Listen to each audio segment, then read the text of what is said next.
Hello, everyone, and especially you. Today, we will be discussing risk diversification, and it helps if we define the term. Risk is the possibility of losing something of value, and diversification just means spreading it around. Combining the two, what is being spread around is the risk of losing all your money. Said another way, it's not putting all your eggs in one basket. And that's one way to say it. I've got another way that I like to think about it. Said my way, one of anything is a bad idea from a risk diversification perspective. Let's dig in. So on the left side is a pie chart, and this pie chart represents an investor that's allocated the majority of their wealth to a single investment. And in this case, we're going to think about that single investment as being a stock. A stock is a portion of ownership in a company. Now, the question we need to ask ourselves from a risk diversification point of view is, what must happen for the investor to lose all of their money? And what must happen is that the company must fail. And now, companies fail all the time, and for a variety of reasons. They can fail due to competition, they can fail due to fraud, regulatory changes might make the product obsolete, poor leadership, and many, many other ways.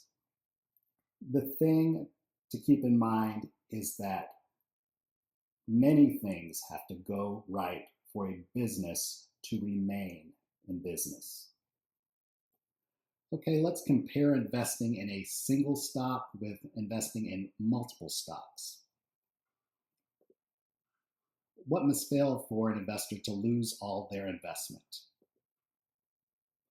Well, the answer is that if you're investing in 3 companies, they each must fail. Whereas if you're investing in a single company stock, it only takes 1 to fail.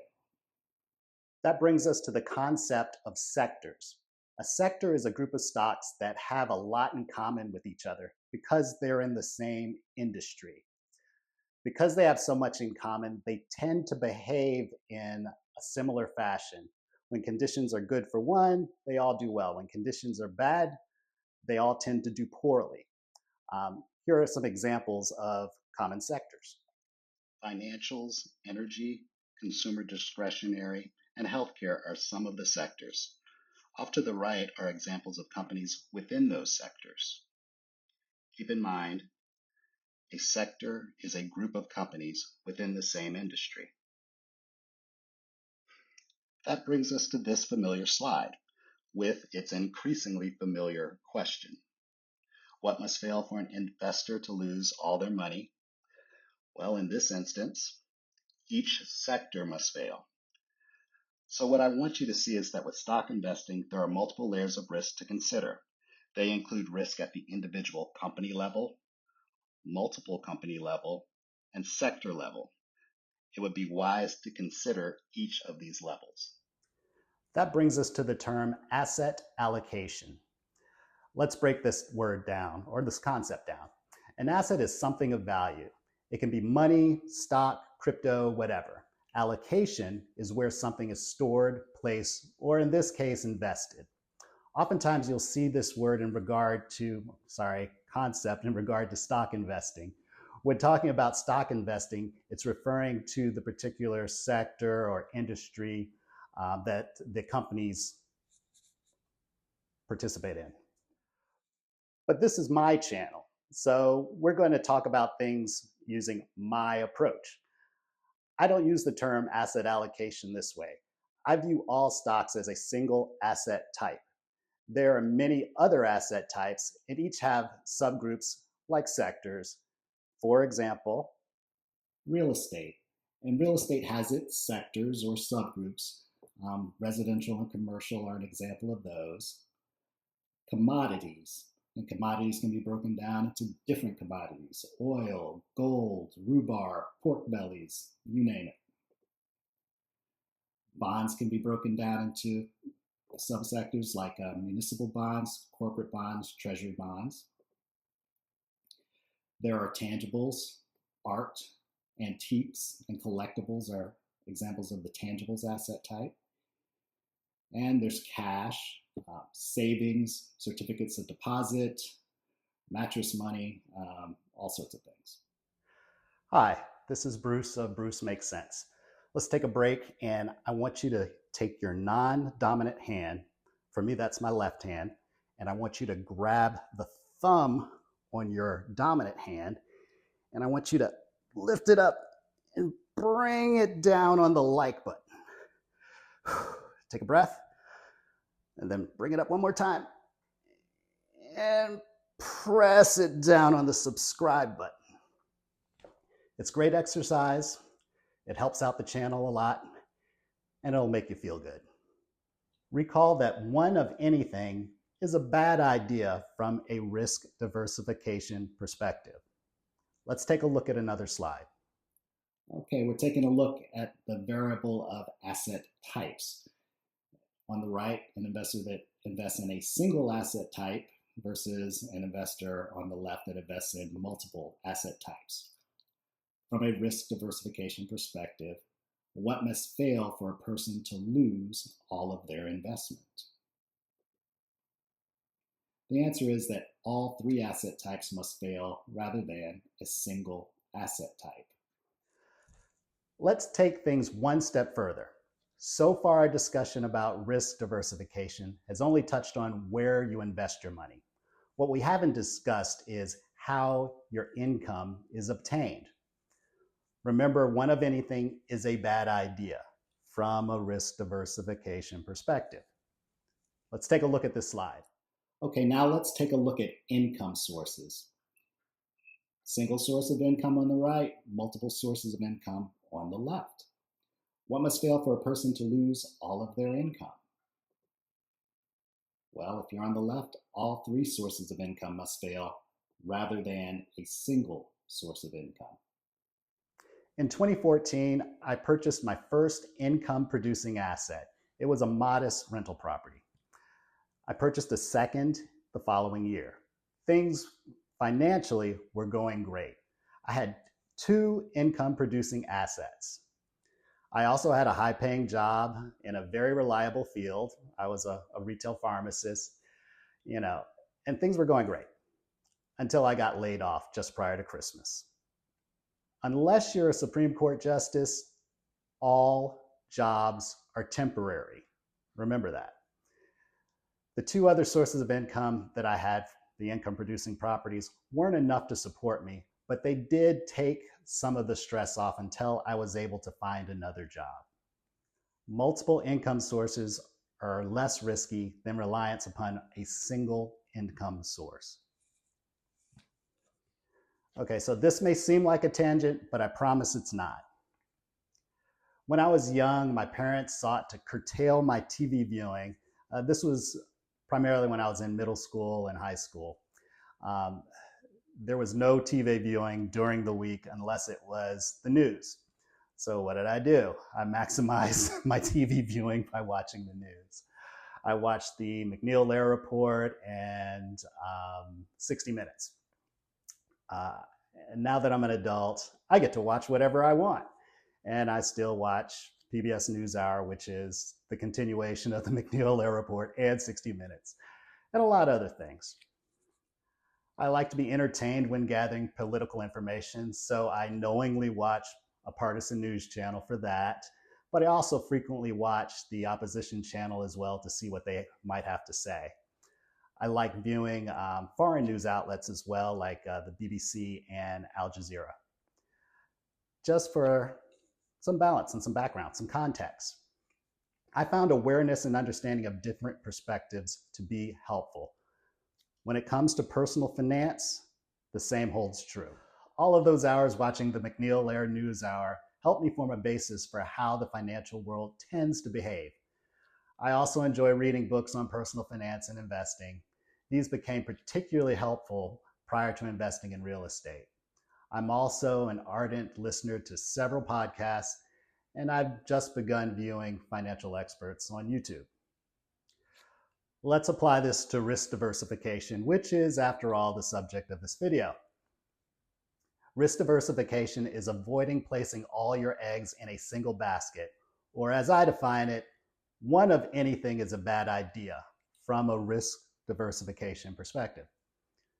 One of the things I think assisted me most during my journey to becoming mostly retired is the ability to see my financial options from multiple points of view. It took many years to add to my knowledge base, but now I'm of a mind that there is no single perspective or course of action that is true or correct or the one best way to do things. There are advantages and disadvantages to every financial course of action. Here's an important example of just that way of approaching things. Numerous personal financial experts assert that paying off your home is one of the best financial moves you can make. I was in fact counseled by a family member who I know, like, and respect that prior to becoming mostly retired, I should pay off my home. I did not. To understand why this might not be a good idea, let's look at one more slide. Now, this is an interesting question to me. On the right, you have someone that's allocated the majority of their wealth to their home. Perhaps they paid it off, perhaps they are foregoing investing in other investments or asset types to pay off their home. On the left, you have someone that spread their wealth around into different assets, including their home. You know, common logic is that you want to pay your home off as soon as possible because it's debt. Get rid of it.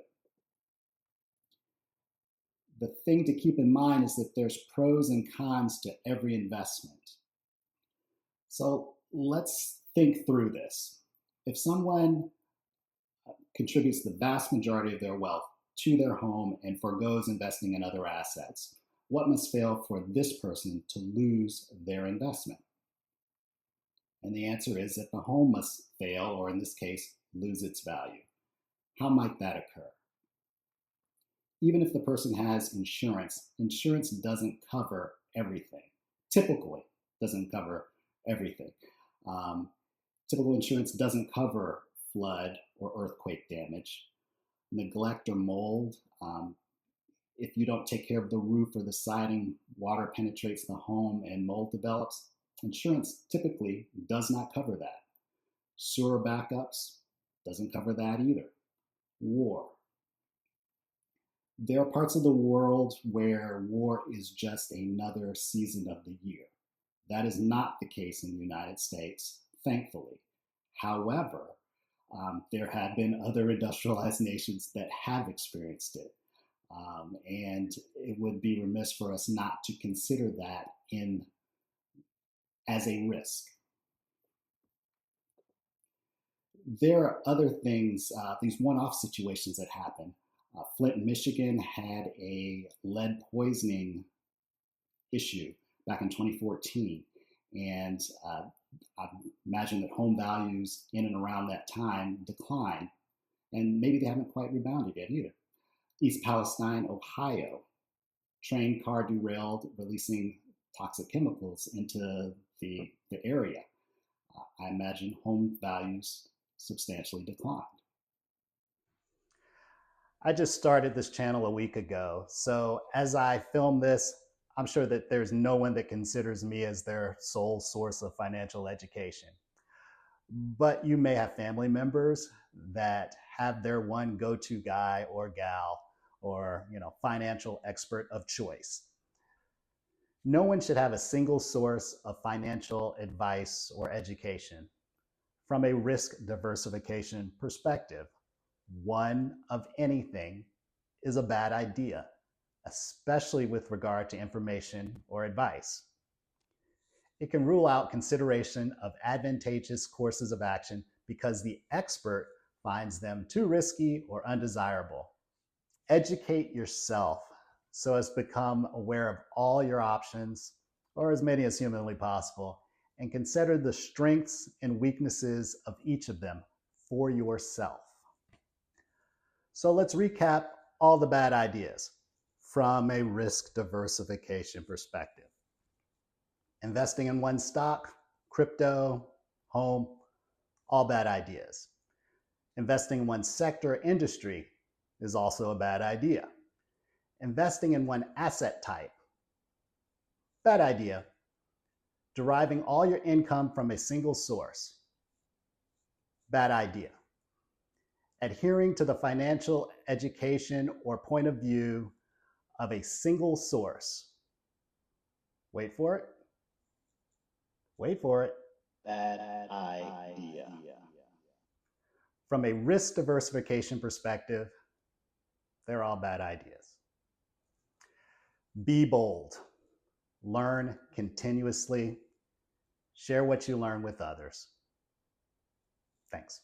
And understand that this isn't going to be perfect. Nothing's going to be perfect. The following year, I produced. All right. I should have broke that up better. Can I sound more robotic as I read that?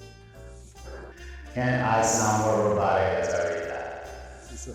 Basis. I should make mistakes a drinking game. Okay. So all those